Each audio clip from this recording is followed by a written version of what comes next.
Hi friends అందరికీ మ్యాంగోస్తో మరొక వెరైటీతో మీ ముందుకు వచ్చానండి.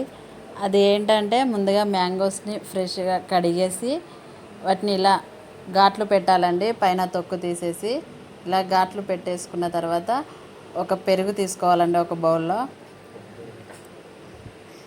బౌల్లో పెరుగు తీసుకొని అది బాగా మిక్స్ చేసేసి ఈ మ్యాంగోస్ని అందులో డిప్ చేసి తినాలండి. ఇది టేస్ట్ చాలా బాగుంటుందంట మా వారు చెప్పారు.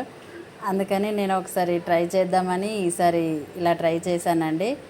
టేస్ట్ అయితే పర్లేదు అనిపించింది, మరి బాగుందని కాదు. ఇలా పుల్ల పుల్లగా స్వీట్గా కొంచెం వెరైటీగా అనిపించింది టేస్ట్. నేనైతే 2 మ్యాంగోస్ తిన్నానండి. ఒకసారి మీరు కూడా ట్రై చేయండి. మీకు ఎలా అనిపించిందో కామెంట్ చేయండి. నాకైతే పర్లేదు అనిపించింది, తినొచ్చు. Okay, bye friends.